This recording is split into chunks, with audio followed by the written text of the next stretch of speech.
Welcome to another weekly featured business brought to you by Visibility Impact and your host, James Moffat, where he will gracefully take our featured guest on a personal and business journey and stories that will inspire, educate, and engage you.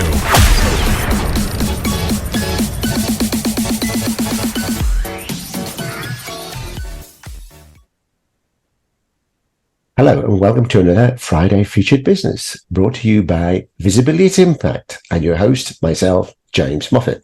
Today we have our 143rd guest. Wow. Kate, I'm going to try and pronounce your name. Krukiel. Fabulous. Krukiel. Ah, got it right. Okay then. Right. So Kate, welcome to the show. So just for those that are going to watch the recording, it will be on YouTube and Spotify for the audio.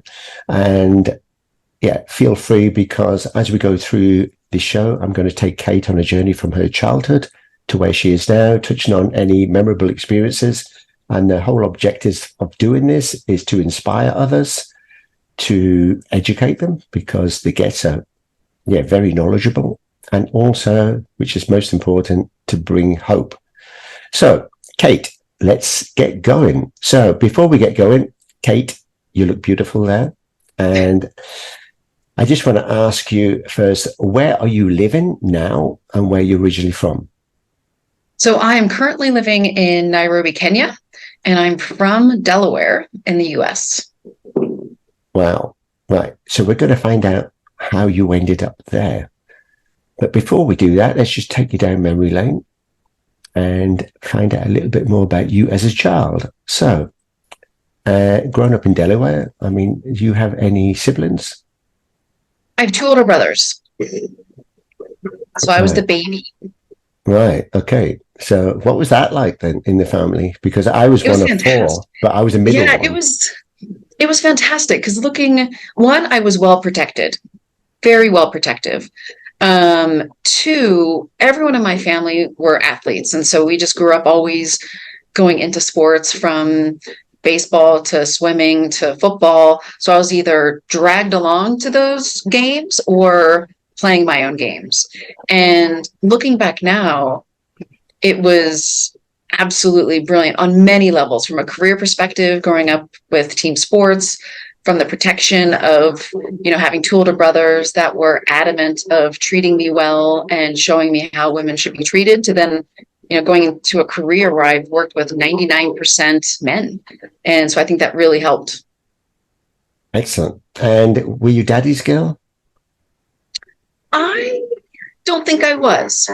Yeah, I don't think I was. And Dad and I actually talked about this a summer ago, where Dad was a little bit more stoic in his upbringing, and Mom was the, corraller and the big bunch of love and kept everything moving. So I wouldn't say I was Daddy's girl. Now I am. All right. Wow. So you've made a move and obviously lived abroad. So your brothers, they're still in the US, or they've moved as well? Everyone's still in the US. So I'm the anomaly. I'm the weird one that has moved out. So one brother is about 10 minutes away from Mom and Dad. The other one's about an hour. Right. Similar to my family, actually. So I didn't think I was the adventurous one, because I just remember, like they say, like Monday's child is this, Tuesday's child is that. I can't even remember what they are now without looking it up. And I thought at the time, no, I'm happy living here. I don't need to move. Yeah. And then I find out, like, I've been in a dozen different places now. Yeah. And still looking to move on again. Me too, at some point, definitely. Yeah. So anyway, let's find out a bit more about, I mean, you mentioned sports and you're very much into sports now. Mm-hmm. But in between, I mean, there's a big gap there. We're going to find out a bit more about you. But kind of the sports that you're doing now, similar kind of activities and things that you did when you were younger? So I've always liked to be active, and we'll get into this a little bit, I'm sure, but I have spine problems, and I've had spine problems since the age of 13. So growing up, my main sports were swimming and softball. And then that has morphed a little bit based on what I can do. And my new exciting sport that I've figured out that I can do is play paddle, which is this mix of tennis and squash. That's amazing. So that's my new addiction right now. Yeah, we saw paddle when we were on holiday in Portugal, and it just seemed that everybody seems to, I mean, love it. I mean, yeah, you can't get a court now because exactly. Yeah, I mean, the courts are quite special because, as you say, it's a combination of tennis and squash. So you need kind of the back bit is like the squash. Yeah. But watching it is also fun. Absolutely. When you see like high skilled players, it's almost magical to watch them. Yeah, I mean, we watch them doubles, and it just looks so much fun now. I mean, my kids, I mean, they're young, but my eldest is 10, and he said, "Oh, Daddy, I've got to play that. I've got to play it." And I mean, even the paddle, I mean, that you actually hold is cool. Yeah, it is. And of course, me being me, I had a paddle brought over from the US, so it's a US flag. So I can even be more obnoxious when I try to be the best paddle player. That I've had people come up to me and say, "Oh, you're the one with the American flag paddle."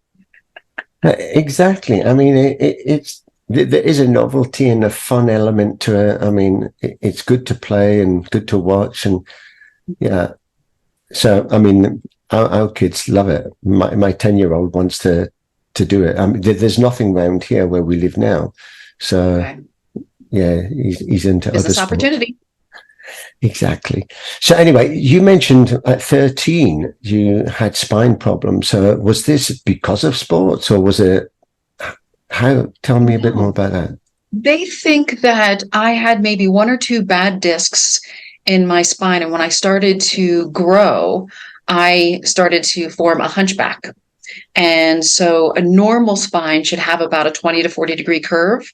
And at the age of 13, mine was 84. Wow. And so they said if I didn't fix it, then I would potentially crush my organs the more I grew. So how did that happen? I mean, your brothers are okay. Yeah. As I said, I'm an anomaly. Nobody knows how that happened. Right. So there's no history of that in the family? No, not at all. And then after months and months of my mom bugging me to hold my shoulders back, because she thought it was just a shoulder problem, we went to a children's hospital and they said, "Oh, this is much bigger than holding your shoulders back." Yeah, it just made me remember my wife. I mean, she comes from Brazil, but she said she had a back problem, and she had to wear one of these kind of braces, physical brace that put it on to keep her straight, right? But she wore that for years, and I mean, I've never seen any pictures of that, but I just remember her telling me the story. But now, I mean, she walks elegantly and upright and no problems at all. Yeah. And I think with the degree of curvature that you have, I think in many young girls, and you don't see it much in men or with boys, but you can correct it by wearing a brace for several years, which is fantastic. You know, after my first one, I had to wear a cast for 9 months. So, a cast that came up, to my shoulders and then down to my hips, and then a brace for another 4 or 5. You got pictures of those? Be interested to see. But so that didn't cure it then, or did it help? So, yes and no. It's interesting looking back. So yes, it cured the curvature. So everyone was happy. I had a normal curvature, but then they also said, they fixed my spine, and after 2 years, I could go do whatever I wanted to do. And being active, I did. So I went and, played softball in university and ran and jumped and played. And then at the age of 21 or 22, started having more spine problems. And I went in and they said, actually, you've crushed 3 more discs, so we need to do another fusion. So my spine is actually fine. It's just, kind of as I'm writing about this right now, when you take those discs out, which are our human shock absorbers, you shouldn't go run.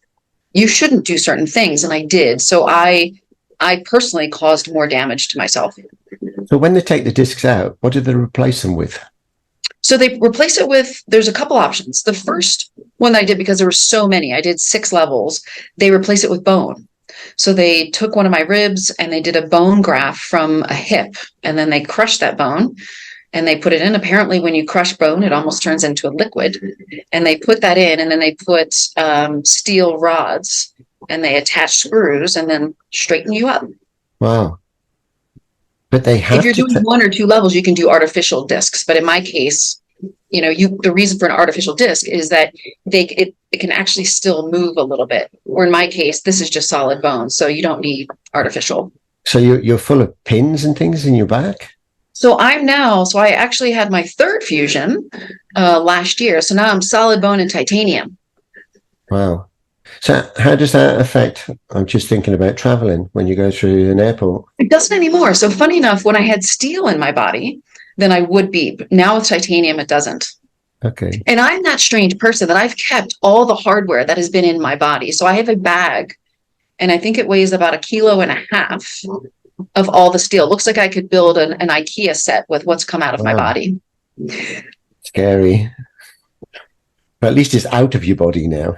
Exactly. So now, I mean, you don't worry about like doing paddle and other sports?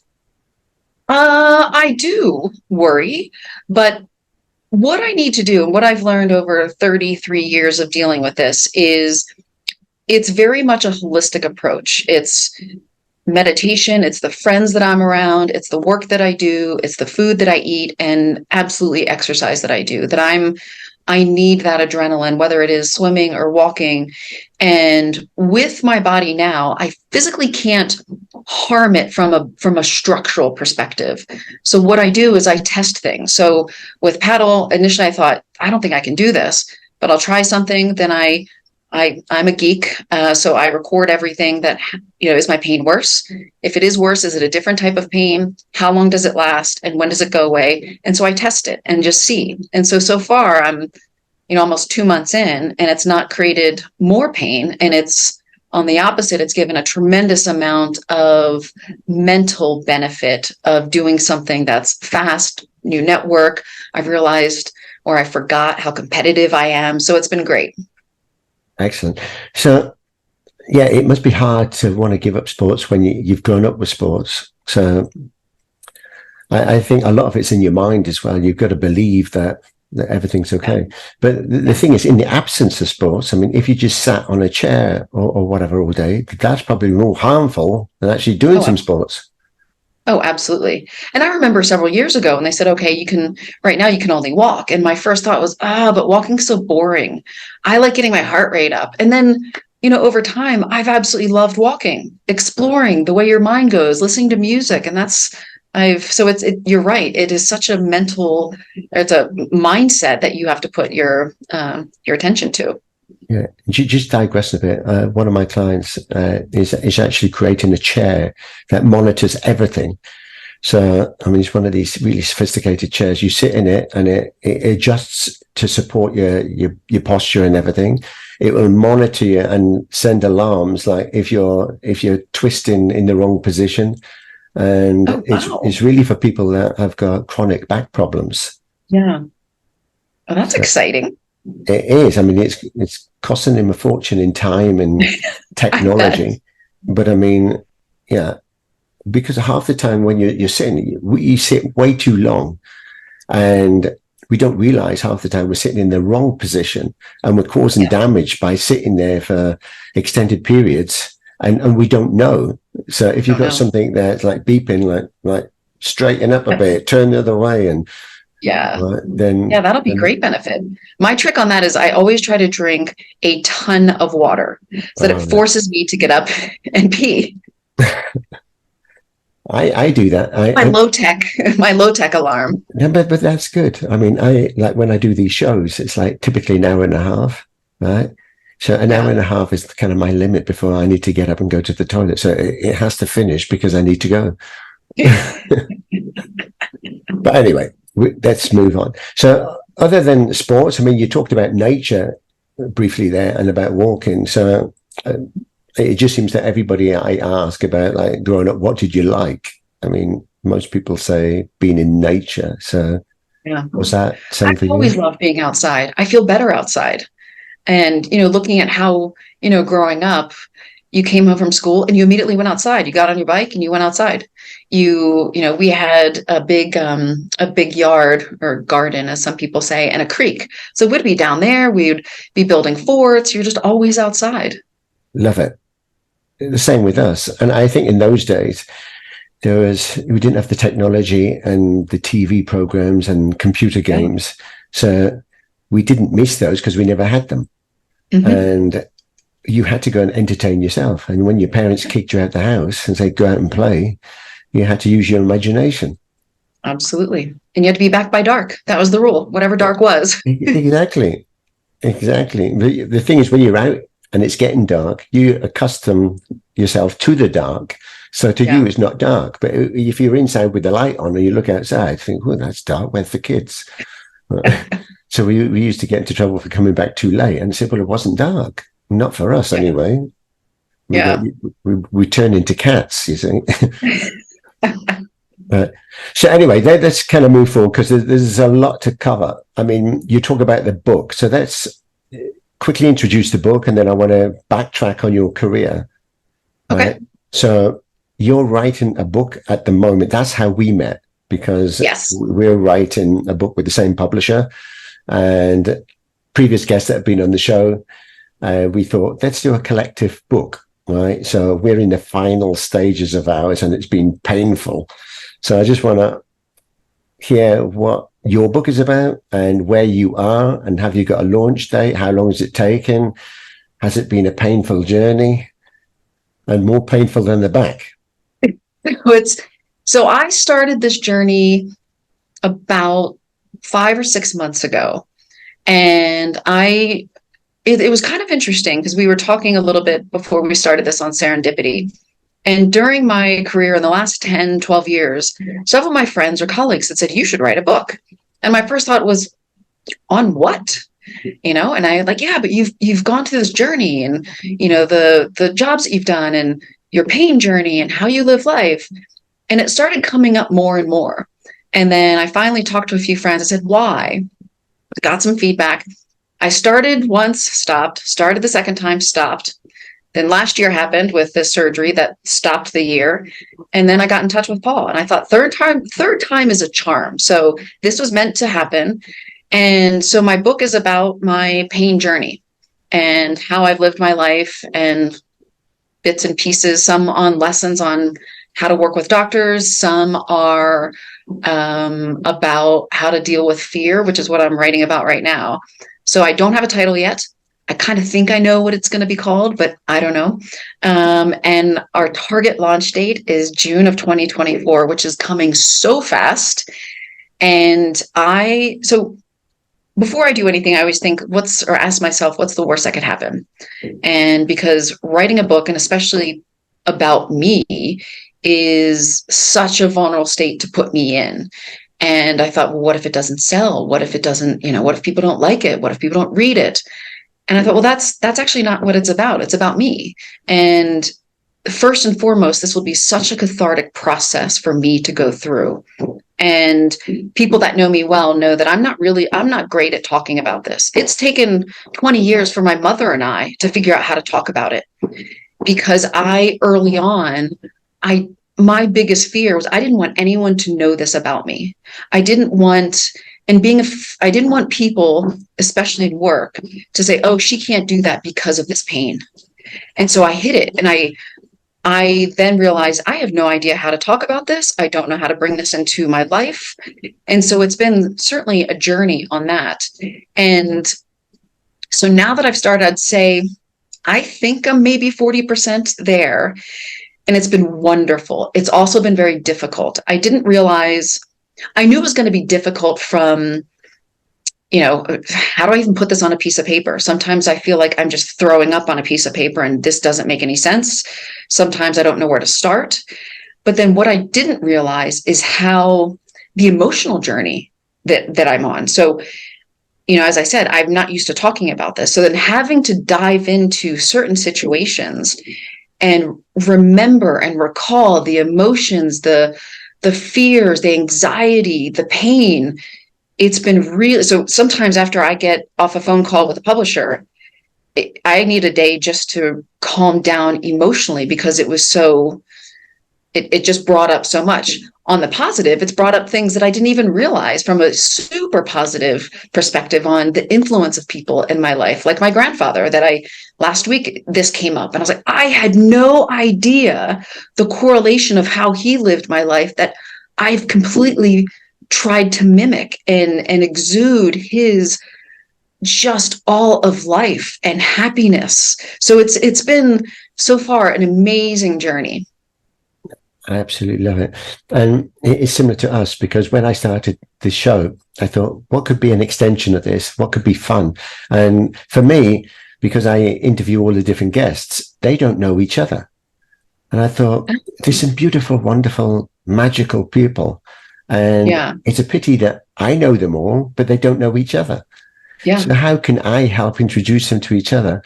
And then we share our stories, but in a book. Because I just think that if I enjoy the stories, other people enjoy them.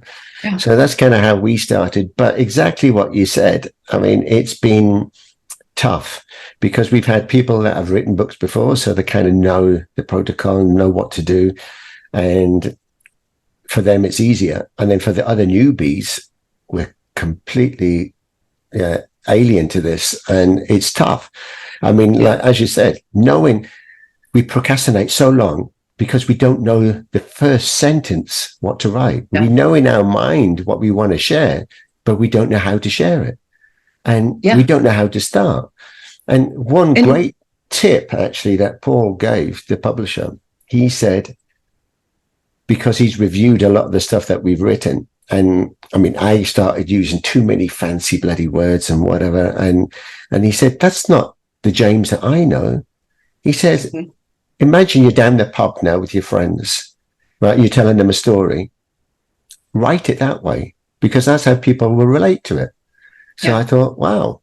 So just that one tip, I kind of I'm on my 12th revision, right? Although we are only doing a small part because there's 11 of us. It made me think twice about putting myself in the seat of the reader, or the listener or whatever. And if you're telling a story, how would they want to hear it? Yeah. And that helped. And I know from the very beginning, one of the things that was important to me was, one, to be authentic, but part of my authenticity is humor. Like in my family, we laugh at everything. The worst situations, we will find something to laugh at. And then, so when I'm writing things that are sometimes difficult and dark, there's always some piece of humor that comes out. And that's just my personality. Yeah, I know what you mean. I mean, not in a derogatory way, but in a trying to make a bad situation feel not so bad, I guess. Yep. Right. So, but yeah, writing is fun. So you haven't got the title yet. Nope. It's funny because I was saying in the conversation to Paul, he was saying, why are you writing the book? And I said, like, just in the conversation, because I think this brings out the essence of being human. So he wrote The Essence of Being Human, right? And I didn't even think about it. And he said, have you got a title for the book? I can't think of one. And he said, you already said it. I said, well, what did I say? He said, you said The Essence of Being Human. Yeah. And I thought, wow, yeah, that's good. So that is the title. We're still working on the subtitle. That's the great thing about working with a wonderful publisher, that he sees things that you don't. Yeah, he writes things down, and I think, what's he writing that down for? And then he'll tell you that you've already told me the title. And I think, what do you mean I told you it? And then he said, you said that. And I said, wow, did I say that? All right. Exactly. No, but it's excellent. So, I mean, there is just plug in Paul Smith's publishing, right? We're on his platform, which is Publishing Mastery, and there's our group, which is like 11 of us, and then there's all the other authors from all over the world, and some wonderful people, and it is great to hear their stories, and that's how we met, because I wanted to hear your story. So let's hear more about your story. So it wasn't just that you did a TED talk as well. So I let's did. park that a minute. I want to know how you ended up just going through kind of your career. So from school and everything, where did you go and how did you end up in Kenya? So I studied computer science and went to school in Northern Virginia. And then, like many people, you migrate to Washington, D.C. So I worked in Washington, working for big consulting organizations, worked for a startup for a little bit, and then went to Microsoft. And so while working at Microsoft, I was married at the time. He got a job in London, moved us to London, and then stayed with Microsoft for another 12 years. So then in London, my role at Microsoft, which I was managing the United Nations, which took me everywhere across the globe, that my role was made redundant. And so I made a difficult decision that I'm so happy I did now, is I forced myself to take a year off. And I equated it a little bit like going through a breakup. You don't go through a 12-year relationship and immediately go into the next relationship. You step back and what is it that I want to do? And I knew what I wanted to do, but it wasn't sitting in front of me. And I knew that I wanted to work in the crux of technology and development. I had phenomenal experiences at Microsoft that changed my thinking. So I took that year off. In my work at Microsoft, I'd come to Kenya 2 to 3 times a year and always loved it. And a lot of my friends would even say, that's your Zen place. And so I was dating somebody at the time. And one night after a lot of wine, he says, why don't we go to Kenya? I said, no further, let's go. 3 weeks later, packed up and moved without a job. And again, what's the worst that could happen? Can always move back to London. But if I don't give it a shot, I don't give it a shot. How long ago was that? 4.5 years. Right. And yeah, so they're there together then? No, I quickly learned that wasn't the right person for me. But Kenya was. But Kenya was. Yes. So she got rid of one and kept the other. Exactly. Right. So yeah, I've never been. And yeah, I've heard lots of stories about that. And funny enough, I work with a entrepreneurial startup venture out of Geneva, and they focused a lot on the African market, on startups and bringing technology, and not just bringing it, but I mean leveraging on the ideas and the technology that they're discovered. And so a very different way of life. Well, and that's, getting so deeply what I'm deeply passionate about. What I started to see in my previous career is that we had a lot of Western big companies, and this is what my TEDx talk is about, that would assume they knew what was needed, whether it was in emerging markets and in Africa, in refugee camps. And I went through many scenarios going, no, we have no clue. We really have no clue. We don't understand the cultural situation. We don't understand the social dynamics that are deeply rooted. And unless we change our mindset, and that's actually one of the reasons I wanted to live here, is that I wanted to have that authenticity. If I want to work in this space, I don't want to live in London or somewhere else and say, I know what to do. No, I don't know. But if I live here and start to really live and breathe and understand those cultural dynamics, economic dynamics, the political dynamics, then that will certainly help my career and what I want to do. No, I agree. I mean, you can't control something from afar and say that you know it all. You have to live it, and being there every day and being with the people, then you see it from a completely different perspective. And so that, I mean, you talk about this, the social aspect. I mean, that is a big driver as well, because it's not just about the technology. It's about how people benefit from the technology and how it changes people's lives. And you quote about making a difference and changing lives and everything else. So tell me, I mean, you alluded to the fact that you did a TED talk on this, or a TEDx. I mean, I never know the difference between a TED talk and a TEDx. Actually, is there a difference? There is a difference, and it's the way the business is structured. So TED is the master brand, and then you can have regionally TEDx talks, but they have to sign a contract. They go through the same process, but then they're a regionally or state or country owned business. But they all have to abide by the same process and protocols of the main TED series. Does TED actually stand for something? Technology, entertainment, design. Ah, right. Okay, I'll tick that one off there. I thought maybe it's after a teddy bear or something. Yeah, no. Right. I thought maybe the founder was called Edward and they called him Ted for short. But anyway, maybe he is. I don't know. So we had a previous guest. Well, we've had a few actually that have done TED things, talks or X's. Right. So yours was a TEDx. TEDx. Right. Sounds like FedEx. TEDx.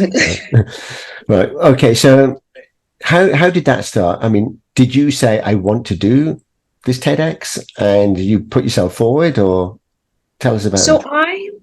I think in the back of my mind, I always wanted to do one. And this was during the year that I took off of work and I was networking differently and trying different things. And my niece, who was 15 at the time, she did a TEDx talk, a phenomenal one. Wow. About 15 about teenage depression. And so the group that she was working with, and then the director of that team, because she had said, I talked to him and I think you should do one. You should do one. And so he contacted me and said, you should do one. And so we went back and forth and I said, okay, got nothing to lose here and I've got all the time in the world. Thankfully I did, because it's an intensive process.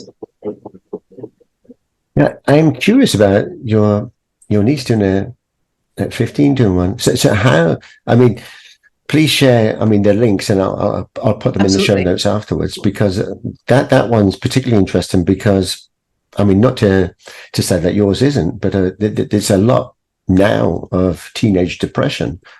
And yeah, I think that's a good one to share. So yours, now that you're going to do it, I know you don't just turn up on the day and start talking. No. So apparently it typically takes about 8 months to prepare a TED or TEDx talk. It is very regimented. You are assigned mentors. So you have weekly tasks of writing blogs, then your outline, then structure. I think I had 4 mentors at one time. Then you pre-record, rewrite. I remember thinking I was almost done with this, and my mentor said, you need to remove 1/3 of the words. So it was, and as I said, thank God I didn't have a full-time job, because I don't know how I would have had the time. So it took me about 3 months to finish it. And it was such an incredible learning process of how to have a thought, an idea, and really make it impactful. The storytelling around it. Then, of course, the public speaking aspect, which I quite enjoy, but I learned quite a bit on that, on the tone, the pauses, everything around it. And as humans, we have stories to tell. So it was such a great experience and learning experience that certainly helped me in my career. Yeah. So you mentioned a few things that would put people off. The fear of doing it because it's a public speaking thing. So I know lots of Toastmasters and people that have done public speaking and whatever, and that's no easy feat either, right? And I write about that also in the book that I'm doing. I had to overcome my fear of stage fright. But then once you've done it, it's a rejoiceful kind of, aha, wow, something that changes your life. It does. So it does. So with that, you had kind of the stage presence, so you had to get familiar with that. So some training on that, because you're not just going to stand there and read some notes. You have to address the audience and interact and know what you're talking about as well. You don't have cue cards, I guess. You don't have a teleprompt. I didn't have slides in front or cue of cards. Yep. There's no teleprompt, is there? Nope. You have to remember. Although sometimes I see some now that they've got notes. I'm thinking, wait a second, that's cheating. That's not fair. All right. So it's the stage presence and everything else. So being comfortable with that, then knowing your story, how to deliver the story. Typically there's 3 components. There's a start, middle, and an end. And how are you going to wrap this up? Because I always I mean, in business, I always say you start with your desired outcome in mind, your call to action, and you work back to achieve that. So what is it that you want to end with, and for what reason, and how you're going to get there? Right. So yeah, 8 months. I mean, that is, I think that would be more scary than writing a book. Oh, I absolutely think so. Yes. Because how do you get something condensed into, under 18 minutes? And typically when you're doing a TEDx or TED, these are impactful, incredibly important topics that you need to make sure you have your mark. You need to make sure that you've got that theme that runs through, that you do have that call to action, that you do have a good story that is identifiable with everyone. So I think it's almost more difficult than writing a book. So you mentioned that was your time. You were talking about the time with Microsoft and and going to Kenya. Was it going to Kenya and everything else? No, it was before that. So I wrapped up and did the TED Talk before going to Kenya. Okay, so you could do another one now. There is a plan. Oh. There is a plan. Yeah? Yes. I'm working on a project right now. And I asked the director, I said, so what do you want me to do this next month? And he says, I want you to build a TED Talk about this. It's like, okay. Excellent. Yeah. So we will share the links, because I didn't have time to look at that. And yeah, I didn't want to have any preconceptions of the talk. I just want to see how it flowed. So yeah, we'll share the links, and then we can all take a look at that. So let's come to where you are now. So what are you doing? And yeah, where are you on that journey? And what is it that you actually need, if you need anything, or are you quite happy the way it's going? Great question. When people ask me, what do I do? My standard answer is whatever it takes. And what's interesting is I realized back in January, because as I mentioned, last year was a bit of a off year. When I first moved to Kenya, I had founded a startup, was doing some work with the UN, and then that came to a halt based on me having to have the surgery. And I started to do a little bit of consulting. And then last January or February, I realized, wait a second, this is my second career transition. I need to be I need to take the time to be diligent about this and really focus on what it is that I want to do and what it is that I don't want to do. And over the last several years, everything that I've done has been value driven. And whether it's the people that I work with, the work that I do, the friends that I have. And with me, as I said, I have a computer science degree. I believe the impact of technology, and I want that impact to affect and advance the growth of the economies that need it most. I could care less how ChatGPT is going to help lawyers in the US work faster. I don't care. What I care about is working with the communities that have been held back for so long and getting them forward. And what's exciting about this, and especially living in this area now, is, as I mentioned, a lot of times Western companies come and they're like, oh, we know better. 90% of the time, those communities have the answer. They always have the answer because they're born and raised in these scenarios. These are some of the most intelligent, hustler-style communities that are never going to give up. They just might need more financial management or business model education on that. So that's what I do now. So I work for myself in a consulting capacity, and I work with small and medium organizations that are either starting up. I'm working with a nonprofit that we're building a for-profit model, and then also looking at working with organizations that are looking at market entry into East Africa. So how can I liaise with them and make sure that they're not making mistakes that other organizations have been coming into these regions? That sounds quite a lot. So, I mean, a lot of the times kind of a facilitator of all of this as well. I mean, particularly when other companies want to come in, then you have to say, like, hang on a minute, like, use an expert that's on the ground, that knows what you're talking about, that knows the people, knows the communities, knows what they really want, and then how you can help. Otherwise, I mean, you see it all too often. Big companies move in with their own people. They kind of screw everything up for a few years, and then they take all the people and everything back, and then they leave the locals more confused and actually going backwards because they've never had the training for themselves because they've used their own people. Yeah. And you see it with big companies, and I would say even worse with nonprofits. And I always say this, or I should say it differently. Once you're here and you really see it, nonprofits sustain problems here.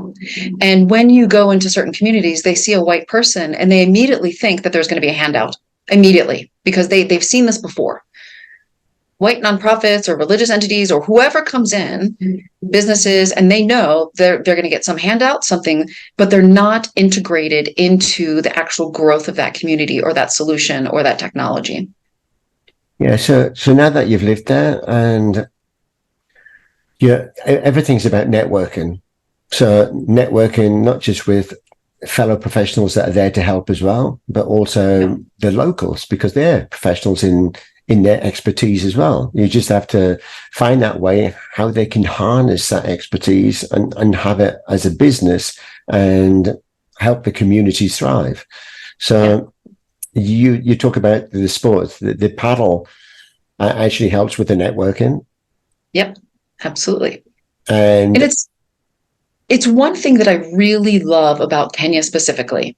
And as most people know, but we don't realize sometimes that it's 54 different countries and very different policies, politics, levels of corruption, and standards. Just they're so different. And I've been fortunate enough to travel to many countries. I've not been to West Africa yet. But every time I come back to Kenya, I always say this is the best country on this continent because of the people. The people and are just so innovative and collaborative, not complaining. As I said, we have this hustler culture, and you feel like you're part of a team that wants to move forward, and everyone will come together for that.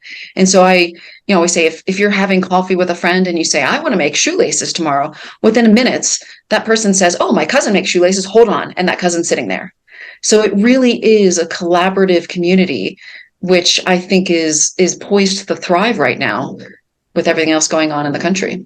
Yeah, exactly. So when you first went there, I mean, were you kind of nervous in the way that I'm going to be here? Will I actually fit in? Will they see me as this outsider?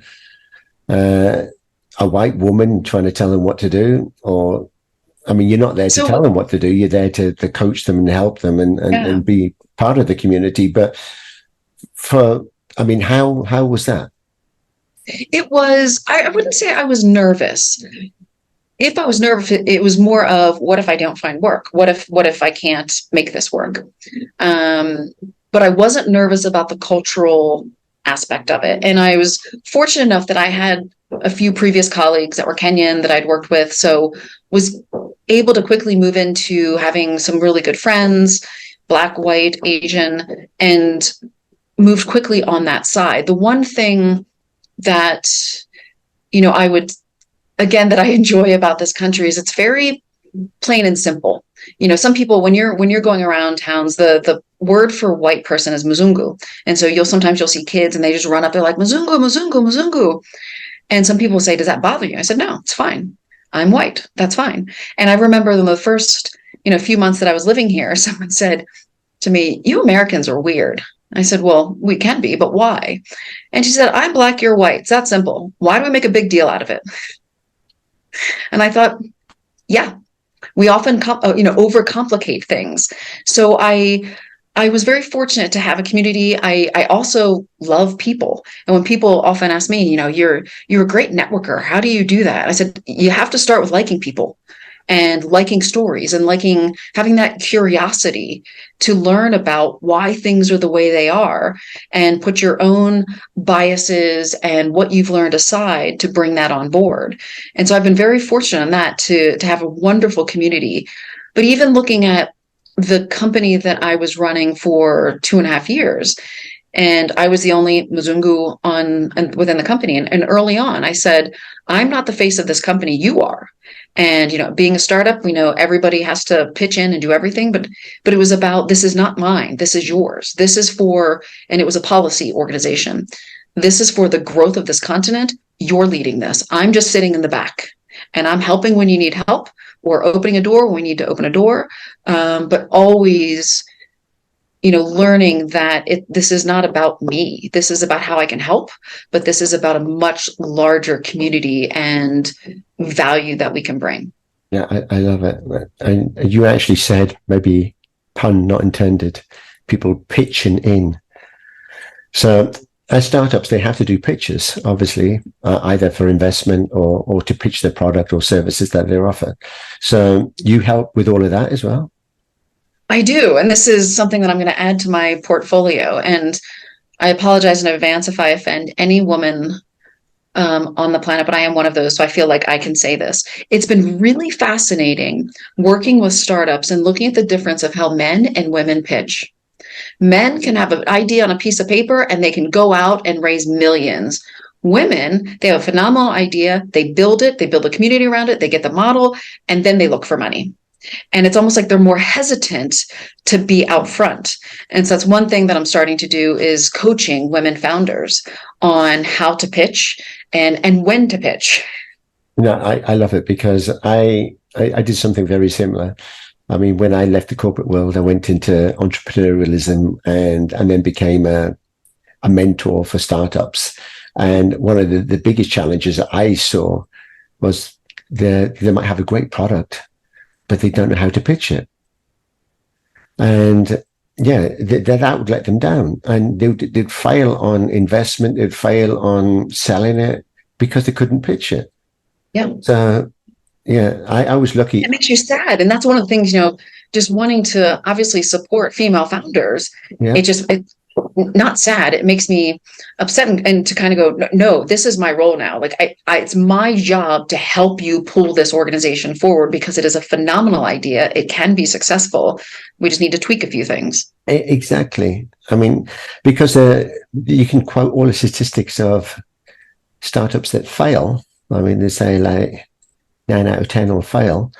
But nobody's looking at really why are they failing. You hit another one of my nerves. Yeah, I mean, I was fortunate. I mean, in kind of my pitching days, which I talk about in my book, I was fortunate enough to have Kevin Harrington as my mentor. And people say, who the hell, Kevin, who? And he was the original shark of the hit TV series, The Shark Tank, and the Info Channel and other things. So yeah, it was good to have him, because he was a very down-to-earth, kind of the streetwise guy, and the hustler. And I like that, because it was my kind of person, right? Yeah. So he taught me a lot, and then I then shared that. So, but that is a key thing. So to working with startups, I mean, it's a beautiful thing, because you're right. You can see some great ideas, and it's quite heartbreaking when you see they're not successful. And it's not successful because they don't want to be successful. They need to learn the art of pitching, and also, like you say, the networking, because it's people say, your network is your net worth. And because you can't do everything yourself, you have to rely on other people to help. Yeah. So that's certainly a vulnerability when it's your company and your idea, that it's really difficult to go outside and look for help. No, exactly. And sometimes we're too proud to want to ask for help. We think we can do it all ourselves, and then we get confused and lost, because we can't do everything ourselves. Nobody can. Even a mentor needs a mentor. Yep, I mean, you don't just become a mentor overnight. They needed a mentor, and and it doesn't mean you can't. You touched on something as well that I see quite a bit here, is that, it is part of your network, but then we don't focus enough on why organizations or startups are failing. And this is one thing that's becoming a bit of a pet peeve of mine, is that in this region, we have a lot of funding, whether it's from international development or venture capital that's coming into this region. And a lot of times they're going to the same founders that maybe have, one organization was failed, but then why did they fail? Or you see the big trend would be ag tech or energy. And then you see, okay, well, we're investing in 10 different companies, but how different are they? And are we over investing? And we're not doing enough on promoting those failures, because I always say there's no failing in startup. The company might not be successful, but what it takes to build a startup, 99% of this world would never do it, because it is so difficult. It's putting everything that you have on the line, and it's going forward with risking so much financially, mentally, physically. And so I feel we need to do more on focusing on why, celebrating those failures, because we learn so much more from those than we do the successes, as many people say. Completely agree. And I always say to kind of organizations that when startups go through kind of the selection process and to be in a program, and I say, give me all those that didn't get into the program. Yeah. Because, and then the ones that are in the program, still 9 out of 10 will fail. Yeah. And I think there's got to be a pattern to why. Mm-hmm. Right. So give me all of those, because we can help those, and then I'll make those a success. Right. Yeah. So, I mean, and I absolutely love what you do, because there's nothing more, particularly when you're kind of a startup yourself and it's your own business, you can see a lot of the things that you went through. And I mean, just going back to failure, although we use the term failure, it's not failure, it's learning. And you find the ones that fail the most are the ones learning the most, because it is a learning. I mean, it's like everything.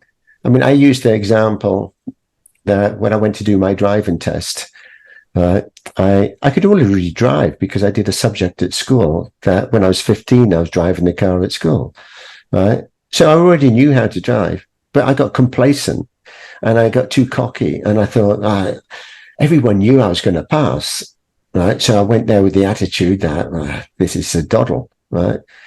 But I went up a one-way street, and at the top of the street, I was asked to turn one way, and I didn't position the car in the right place. I treated it as 2 lanes, and it wasn't. It's a one-way street, and it was such a stupid mistake, right? But I failed. And when I went back, I was embarrassed because everybody said, congratulations, you've passed. I thought, actually, I failed. But it was a massive learning, because it taught me many lessons. It taught me not to be so arrogant and thinking that I knew it all. To also be a bit more humble and think, let's just do this in the proper way and learn. And from that day forth, I learned a massive lesson that helped me help others, because I say, share your disappointment. When you fail, share it. Like, be disappointed, cry, whatever. But then pick yourself up and think, you've learned something from that, and we can work on that and make it better next time. Yeah. So never look at it as a disappointment, but also as a positive. Yeah, exactly. So, so you said that, I mean, Kenya is massive. So, I mean, it's on the east side. So, I mean, how do you manage all of that? I mean, do you pick certain regions or distance from where you live that you work with, and you liaise with kind of leaders or whatever in each of the different areas? Tell me a bit more about how that works. So pretty much everything is, all the headquarter or decisions and operations are typically based in Nairobi. So building teams and looking at ideas, and I'm part of an organization called the Nairobi Business Angels Network. So it's almost like a small venture capital firm. So there's, I think, 100 of us that we vet through startups and who do we want to work with. So most things start in Nairobi. And then like this water project that I'm working on, it's called Project 𝗙𝗙𝗧𝗨𝗥𝗘𝗗. We've got various sites across Kenya. And so then you just plan day trips to visit and see how things are going, or do site surveys. But most everything is based out of Nairobi. Right. And you talked about investors, angel investors. So you're an angel. I am. I'm an angel. hence why you're in white today, because you look like an angel. Right. So you can invest in the ones that you work with as well. Yes. Right. And what's kind of been the success rate so far for, startups that you're working with, typically the size of them? And do you focus on any particular, is it more technology driven or what type of startups?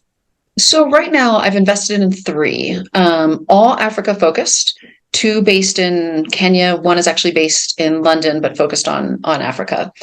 And it was how I even got into this is I realized there's a huge ecosystem here that I want to be part of, but I'm one of those people that I need to do something to test my own hypothesis before I, dive more into it. And so I thought, what not better to then start investing in organizations. And so the first thing I did is I documented, wrote down what are my own criteria for investing. And the first one was the CEO. That one, I always say this, shared values, but where did they come from? Their business practices? Do I trust them? What is that gut feeling? And I'm big on following my gut feeling. And then, of course, the type of work they do, scale, and there's several other things. So of the 3, none have exited yet. So they're all about 2 years, year and a half from my investment. So I look at, my goal is, 3 to 5 years. These are long-term investments. One is a food tech company. So it's a dark kitchen that is doing phenomenal. Another one is an IoT device. So when you look at, in these regions, you have these little small shops, and these shops will sell everything from, water to flour and edible oils, so cooking oils. And so typically what happens is they have a big jug of oil, and someone comes in and says, I can only afford 50 milliliters today. So you've got to open that jug, pour it into the 50 milliliters. And as you can imagine, there's going to be a lot of discrepancy in that, not to mention just a health factor. And so these devices, those oil companies can put it into this IoT device, then it's automatically dispensed, and you can track that online and see the sales figures and go from there. And that one, so far, they've got 100,000 across the continent. And then the third one is actually a media company. So they've looked, and I've worked with known the gentleman for about 6 years, and trying to get African brands out of Africa. I don't think anyone watching this will know an African brand. And it's not that we don't develop things, it's that we don't know how to get that out. And so I think the first product will be coming out within the next few months that I'm not allowed to talk about, but it's forming an ecosystem around a product. And the one thing they need is someone famous. So how do we take the visibility, and whether it's an athlete from South Africa or a musician from Nigeria, to help promote that, to get the visibility out so that we can start to see more African brands grow? Yeah, I absolutely love it. I like the diversity there as well, because it's not just one. You could focus, because of your technology background, you could focus just on tech, but you're focusing on food and other things as well. So quite diverse. Yeah. Yeah. And so you would work with, for others as well. Ones that are in kind of early stage startup. It's just concept ideas and thoughts. And then. So it's really, it's interesting, because I've talked to a few friends about this recently, because as you can imagine, super early stage startups, they don't have any money. So I have to balance my time based on the level of my day rate or what I'm charging. And so I have a mix. So sometimes if it is a super early stage, but I fundamentally believe in the organization, then I can lower my rate, knowing that I can balance that up. And then others that are further stage, or whether it's investors or organizations coming into the region, so that I kind of balance it. So I don't have I will not work with this size company, but it really is an assessment based on what are they doing, what is their growth, and what do they need. Excellent. So, it must be extremely interesting, because they're quite diverse as well. Mm-hmm. And to see the success, obviously you want one of these 3 that you're working with, at least. You want all 3, but you want to see the success of one, and then hopefully that snowball effect with the others, and then you can reinvest in maybe And the new next one. startups. Yeah, absolutely. That's the plan. But I think, I mean, what you said about kind of marketing and branding and that visibility outside of where they are, that must be one of the biggest challenges, because even within the country, it's so vast, right? Then you've got the challenge outside. Yeah. Right. So, and then, as you say, I mean, could anybody name like a Kenyan based country product? Yeah. We might know that tea or coffee or cocoa comes from this continent, but not many other things that people can think, I can imagine. So now that you're doing that, I mean, you said your own business, so you have a name for your business? It's called Consult for Change. Excellent. And you have a website and everything? I don't. That's in progress. I've realized that I need that. Right. And then with the website, you can share kind of some of the stories that you're sharing now, some of the ones, the startups you're working with, and links to them and whatever. Absolutely. Yeah. That is my goal for November. So if I don't have this done by the end of November, you have to come back to me and say, where are you? Right. And you mentioned also with the book, the goal for the book is June next year? In 2024. Right. And where are you on that? As in, how much have you written? I think I'm about 40% there. Right. That's polished, that 40%, or is that? I'd say that 40% is about 90% there. Right. Will you add also, I mean, now, maybe from the time that you started writing the book, will you add more, particularly about the work that you're doing now? Or will that be saved for another book? Yeah, I think that might be another book. Because I've noticed that, I'm sure, I don't know if you've gone through that, is that you start writing and thinking, okay, these are going to be the chapters. And then, wait a second, where does this come in? Should it come in? So I think the work that I'm doing now won't come into it, just because of, the journey that I'm on. But you never know. One interesting thing that I had to decide that's related is right now I can only work 3 days a week. I cannot work a full-time job because of my pain. So I need to spread 3 days over, a 7-day period. And so that might be something that comes in of that. These are some of the decisions that you have to make, that you step back and look at, okay, I need to make X amount of money. This is the type of work I'm going to do. I'm not going to, change my boundaries on that because that's true to who I am, but I can only work 3 days. Right. And, when it comes to kind of this work that you get on your back, I mean, the fusion and stuff like that, you have to leave the country for that, or it's done in country? So all of those, the big surgeries have all been done either in the US or London. All right. Mm-hmm.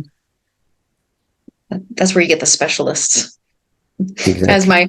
As I went for this last one, I went to an orthopedic surgeon, one of the best in London. And 6 years ago, he point blank said, you walked in here today. I want to keep you walking for as long as possible. I will never do a third fusion on you.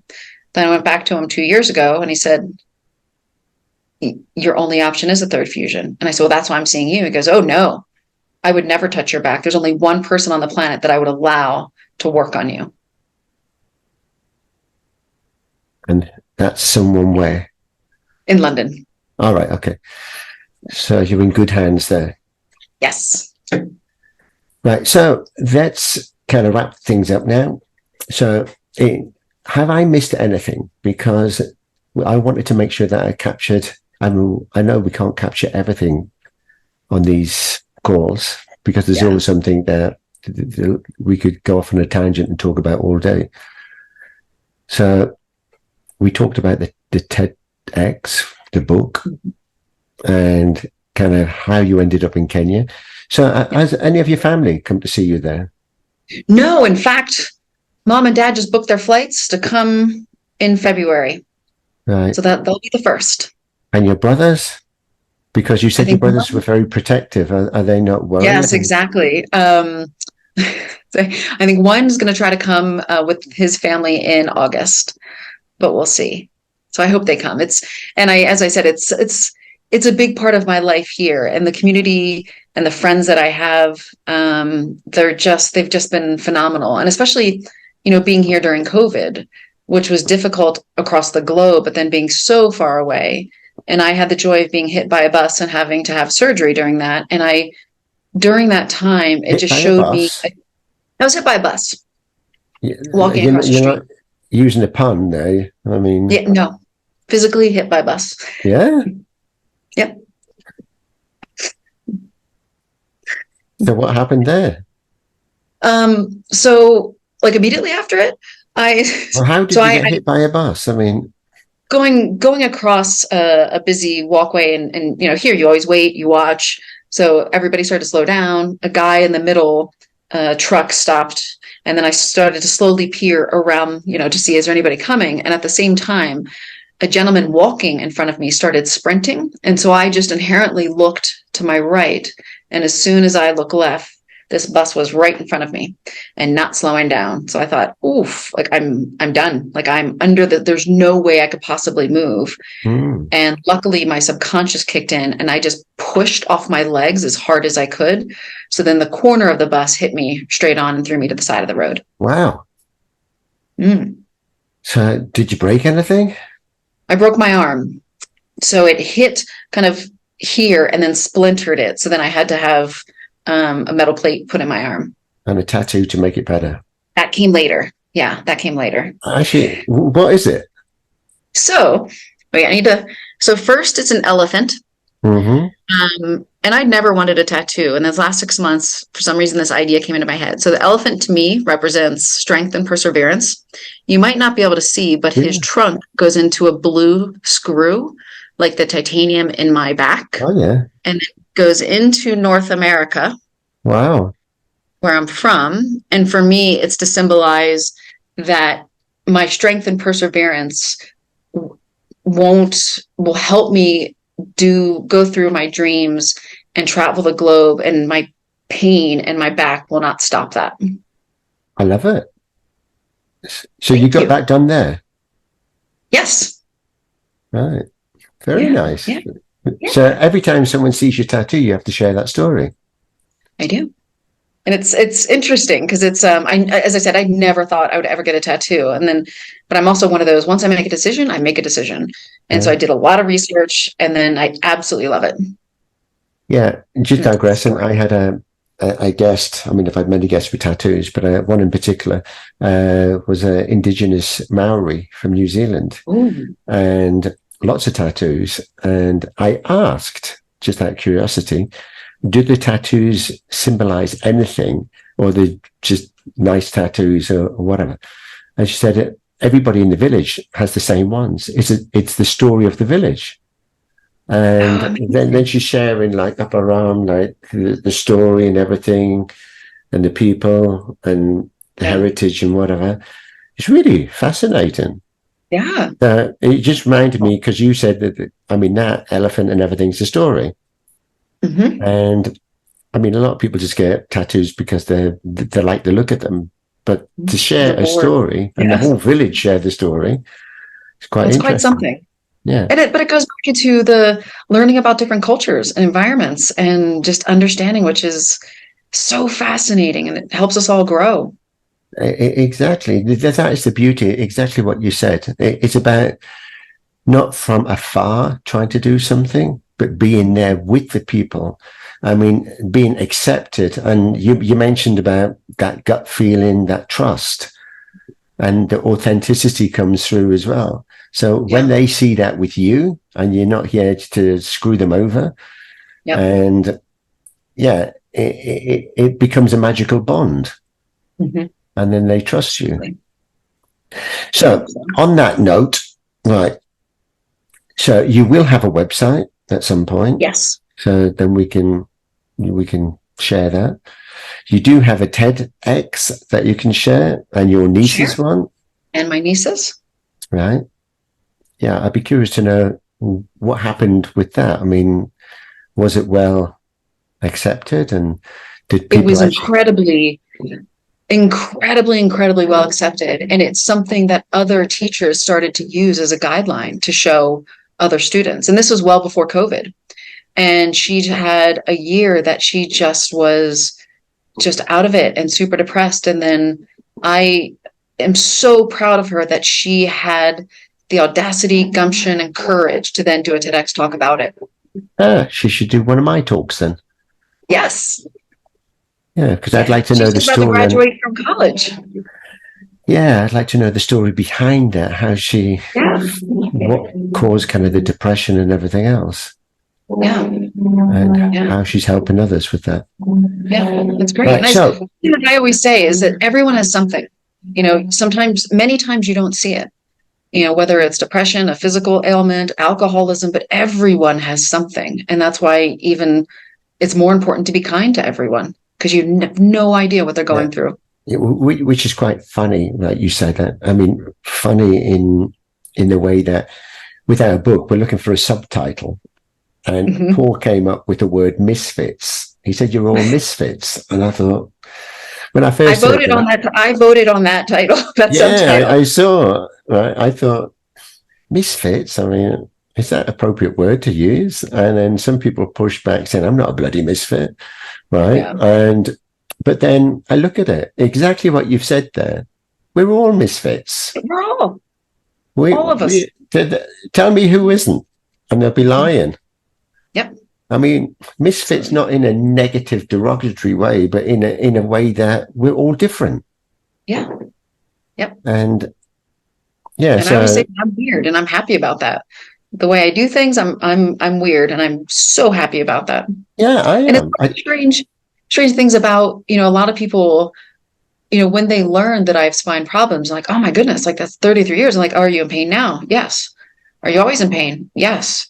Oh, that sucks. I'm like, you know what? It doesn't, because it has allowed me to grow into the person that I am now. And I would be a very different person with very different experiences if I didn't have it. Yeah, exactly. And that's what we talked about prior to the show, serendipity.